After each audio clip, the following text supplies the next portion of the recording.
तो 6 नंबर में हम तुम लोग को बोले थे 3 4 5 6 बना के लाने बना वर्गमूल निकाल, मतलब कौन चीज से भाग देंगे, गुणनखंड करेंगे, जो शेष बच जाएगा ना जिसका जोड़ा नहीं बनेगा उसी से क्या करेंगे, भाग देंगे।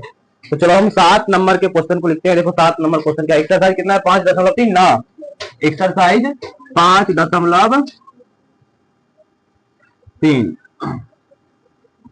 ये ना।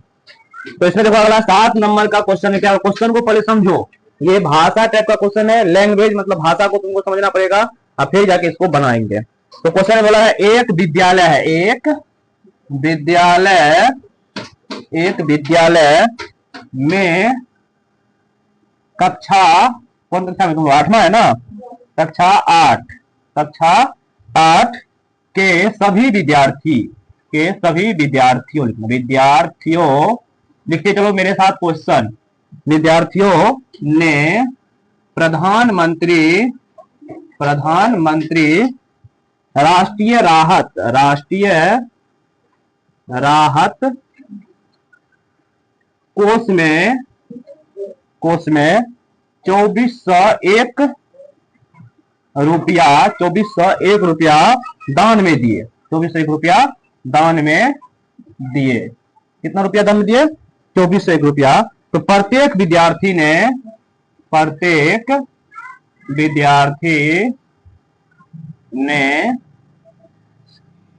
उतने ही रुपये दान दिए, उतने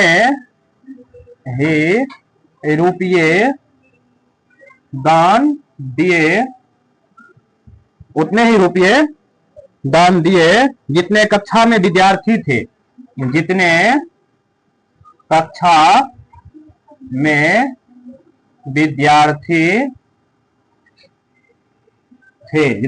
थे, विद्यार्थी थे। तो कक्षा में विद्यार्थियों की संख्या ज्ञात करें। तो कक्षा में विद्यार्थियों की संख्या ज्ञात करें। देखो यही क्वेश्चन है, क्वेश्चन को ध्यान से समझो। 7 नंबर के क्वेश्चन में बोला है कि एक विद्यालय में, जो कि कौन क्लास का है, 8 क्लास के सभी विद्यार्थी ने प्रधानमंत्री राष्ट्रीय राहत कोष कितना रुपया जमा करता है, कुल रुपया कितना जमा होता है। देखो हल करेंगे इसका, कुल कितना जमा हुआ, कुल रुपया कितना है 2401, कुल रुपया जो है 2401 रुपया जमा करता है। ठीक है, कुल रुपया कितना जमा किया 2401। अब इसमें कंडीशन क्या है, प्रत्येक विद्यार्थी, सुनो, प्रत्येक विद्यार्थी जो है उतने ही रुपये दिए जितने कक्षा में विद्यार्थी थे।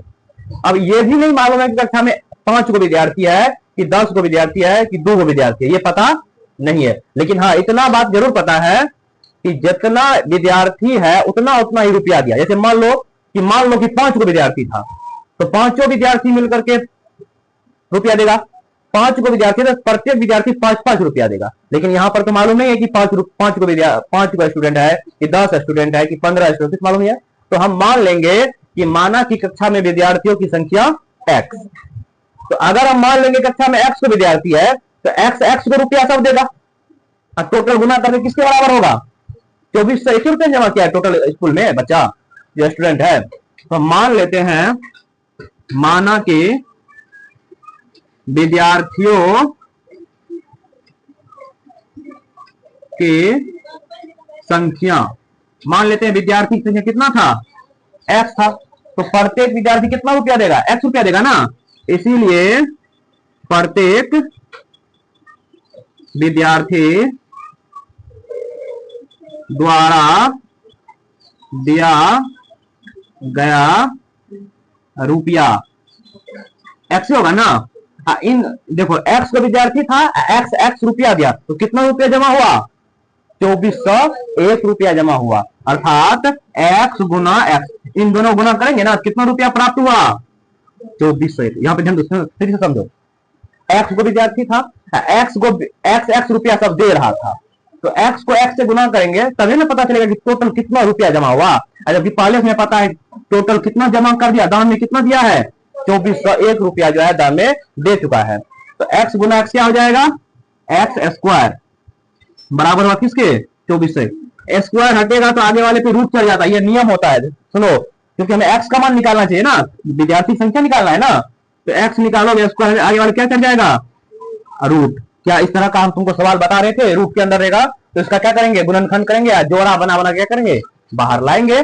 इसका मतलब अब तुमको यहां पर क्या करना पड़ेगा, 2401 का गुणनखंड करो। 2401 का क्या करोगे, गुणनखंड। 2 मरतबे लगा दे, 12 नहीं 2 नहीं लगेगा, 2 तो नहीं लगेगा, 2 तो 4 1 5 4 2 7, तीनों कहां लगता है, 4 मरतबे लगता है, नहीं 11 लगेगा, 11 दूनी, एक बार 11 से भाग लगाओ तो, एक बार 11 से भाग दो, 11 से भाग लगाना है 2401 में, 11 दूनी 22 बचा 2 0 11, हाँ लग जाएगा। 10 में से गया 9, नहीं लगेगा, कहाँ लगा, नहीं लगा ना, नहीं लगा, 9 बच गया, इधर खत्म, एक अकाउंट में बच जाएगा, नहीं लगेगा। तब ये कौन खास से लगेगा, 24 से 1 जो है, ध्यान दो 24 से 1 को भाग लगाएगा तो इसको कौन खास से लगेगा भाग, इसको लघुत्तम करो, यानी तो 7 से लगा देखो तो 7 से लगता है, 7 से लग जाएगा, लगता है 7 से, देखो ये 7 से लगेगा, बात नहीं करो, 7 या 21, बचा यहाँ पे 3, 7 चौके 28, यहाँ पे 7 से भाग लगाओ, देखो तो 7 या 21 बचा 3 0 30, 30 में कितना मतलब है, 7 चौके 28 बचा 2 1 7 या 21, 3 से 47, फिर 7 से लगेगा, 7 का 7 7 चौके 28, 7 चौके 28 7 नमा 63, फिर 7 से लगाओ, देखो आया ना। तो यहां से x का जब इसका गुणनखंड किए, ध्यान दो क्या गो 7 आया रे, 1 2 3 4 गो आया 7। अब क्या करो, हमें पता है ना वर्गमूल में क्या बाहर आता है, जोड़ा बन के नहीं आएगा बाहर, देखो एगो 3 गो 7 एगो 7 हुआ ना, तो देखो एगो 7 जोड़ा बना, फिर एगो, तो एगो 7 एगो 7, x का मान कितना आएगा 49। यही ना है दीदी, कौन बात कर रही है, देखिए बैठना, x का मान क्या आया 49, लिखेंगे। अतः विद्यार्थियों की संख्या कितना है, अतः विद्यार्थियों की संख्या x बराबर कितना होगा 49 होगा। चलो लिखो इसको, देखो 8 नंबर का क्वेश्चन यहाँ पे हम लिख दिए हैं, ध्यान दो, बात नहीं करो। एक बाग में कितना पौधा लगाना है, 2025 पौधे इस प्रकार लगाए जाने, कितना पौधा 2025 पौधा को इस प्रकार लगाएंगे कि प्रत्येक पंक्ति में, पंक्ति देखा जैसे अपना लोग को मकई का पौधा रोपते हैं तो एक पंक्ति में रोपते हैं ना लाइन से, तो वही इस प्रकार से पौधे लगाना है बाग में। उतने ही पौधे जितनी पंक्तियों की संख्या हो, पौधे उतना ही लगाएंगे जितना पंक्तियों की संख्या होगा। तो पंक्तियों की संख्या और प्रत्येक पंक्ति में पौधों की संख्या क्या करना है, निकालना है।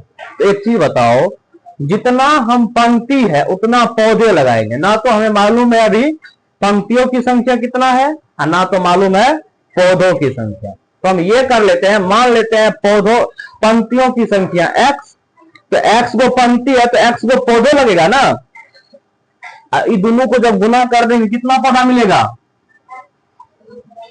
x गुना x स्क्वायर 2025 पौधा मिलेगा ना, टोटल 2025 पौधा लगाना है ना प्रत्येक पंक्ति में, प्रत्येक पंक्ति में नहीं, कुल मिला के पंक्ति में, कुल जो बाग है कुल बाग में 2025 पौधा लगाएंगे, जिसमें हम मान लेते हैं एक पंक्ति में पौधों की संख्या x या पंक्तियों की संख्या x।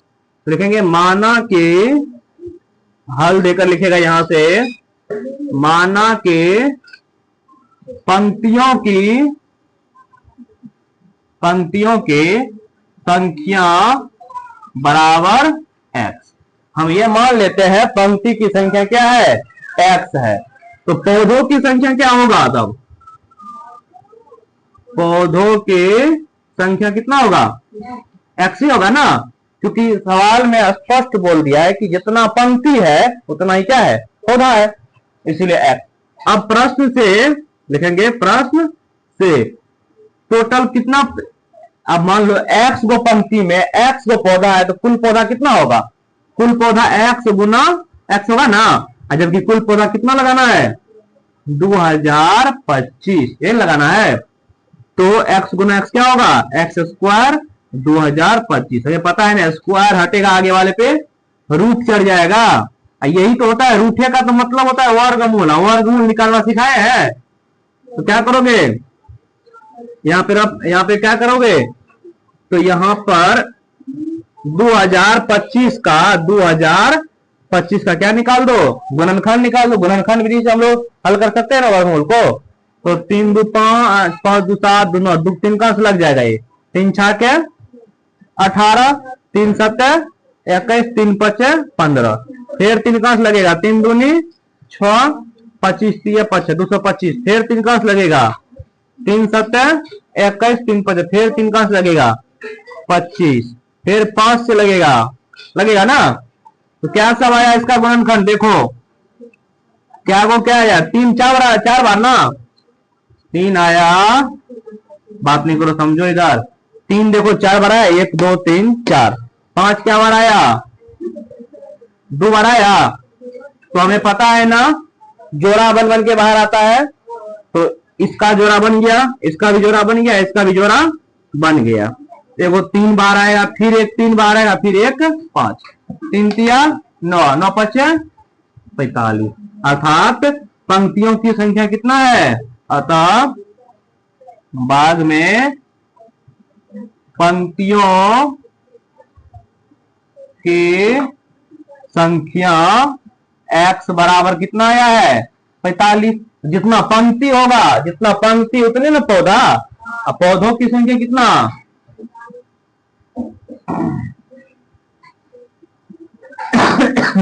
की संख्या 45 लिखो।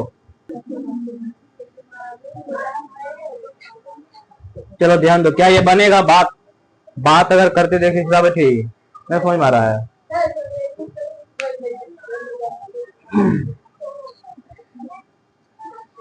क्वेश्चन को पढ़ो आप ध्यान दो।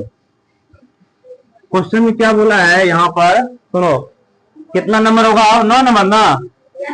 तो देखो बोल रहा है वह सबसे छोटी वर्ग संख्या ज्ञात करना है। सबसे छोटा भी रहना चाहिए और वर्ग भी होना चाहिए उसका पूर्ण वर्ग होना चाहिए। वह जो कितना से भाग लग जाए 4 से 9 से और 10 से। मतलब हमें ऐसा पूर्ण वर्ग संख्या खोजना है जो 4 9 और 10 से क्या लग जाए भाग लग जाए। अब कौन सबसे छोटका। तो जब भी छोटी से छोटी बोलता होगा 7वां में पढ़ता होगा सबसे पहले तुमको क्या करना पड़ेगा इसके लिए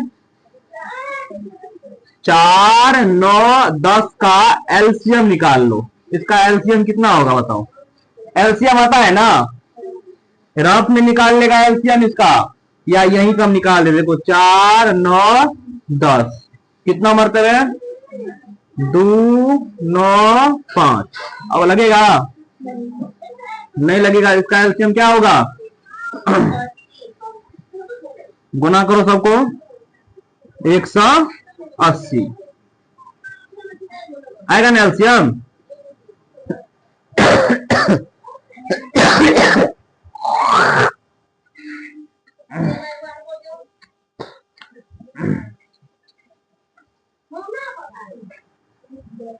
चलो ध्यान दो सुनो क्या 180 पूर्ण वर्ग है।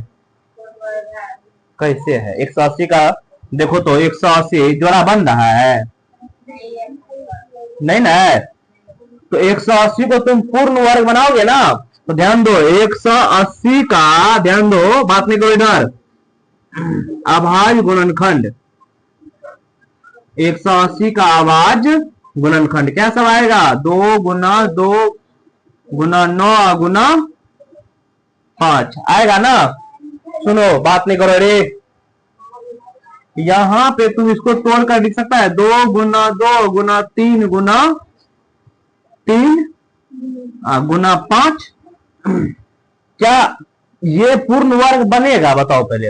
ये पूर्ण वर्ग है। पूर्ण वर्ग कब होता है जिसमें सबका जोड़ा लग जाए।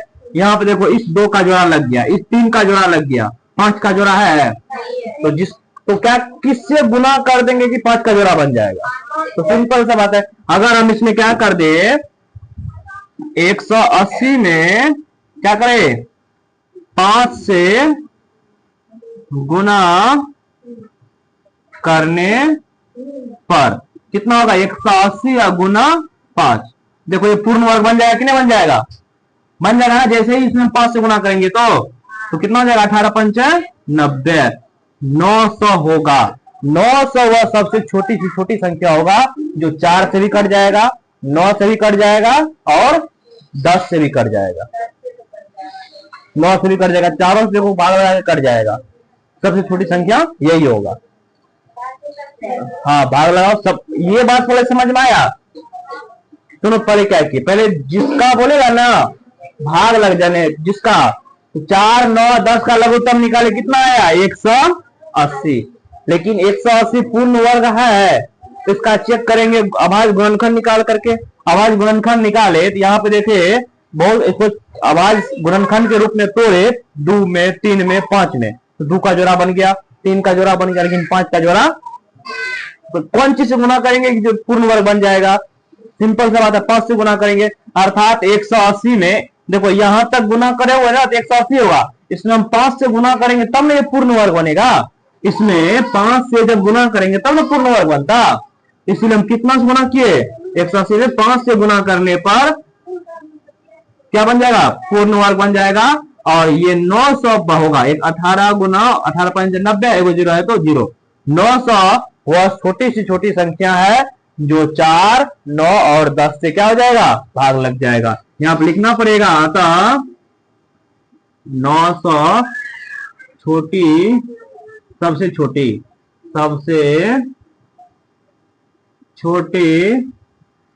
पूर्ण वर्ग संख्या है जो 4, 9, 10 से क्या हो विभाजित है, पूर्णतः विभाजित है। इसी प्रकार से सेम तुम्हारा जो है 10 नंबर का लास्ट क्वेश्चन है, बना करके तुम लोग रखो विभाजित हो। तो सेम तरीका अपनाएंगे, जिस तरीका से इसको बनाए हैं इसी प्रकार से पहले क्या करना पड़ेगा तुमको, यहां पर 8 का 15 का और 20 का लघुत्तम निकालो। 8 का 15 का और 20 का लघुत्तम निकालो। तो क्या करोगे 8 15 120 है कि 120 है, 20 है ना, केवल 20 का सवाल में एक बार देखो 20 है ना, एलसीएम निकाल लेंगे। कितना मरतबा लगा दे 2 से 4 10, फिर 2 से 2 15, उसके बाद 10 5 ना। अब 5 से लगा दे 2 3 1, यही ना। देखो तो गुना इसका एलसीएम कितना आएगा 2 गुना 2 गुना 5 गुना 2 गुना 3 गुना 1, 2 दूनी 4, 4 दूनी 8, 2 दूनी 4, 4 पंचे 20, 20 दूनी 40, 40 दिया 120। तो क्या 120 पूर्ण वर्ग है? 120 पूर्ण वर्ग नहीं ना है, तो इसको पूर्ण वर्ग बनाएंगे। तो 120 का तुम क्या करो अभाज्य गुणनखंड करो, अभाज्य गुणनखंड। देखो यहाँ पे किया भी है 120 का, यही ना है 120 से करना होगा अभाज्य गुणनखंड, या नहीं होता निकाल के देखो यही होगा। दो क्या वो 3 को 2 आएगा, नहीं होता तो 120 का ऐसे लागू गुणनखंड करोगे ना, 2 से लगाएगा 7, फिर 2 से लगाएगा 23, फिर 2 से लगाएगा 15, फिर 3 से लगाएगा 5, मतलब 3 को 2 एगो 3 एगो 5, यही ना आया। अब इसको तुमको बनाना है पूर्ण वर्ग, तो 120 का पूर्ण वर्ग बनाओगे ना, 120 का पूर्ण वर्ग, 120 का पूर्ण वर्ग बनाने के लिए क्या करना पड़ेगा, देखो पहले जो है उसको लिख दो। 120 है ना, कितना से गुना करेंगे 120 में पूर्ण वर्ग बन जाएगा। तो देखो इसका जोड़ा बन गया, लेकिन अबू का जोड़ा बना। सुनो 120 का हम पूर्ण वर्ग बना रहे हैं, या 120 में क्या चीज से गुना करेंगे पूर्ण वर्ग बन जाएगा।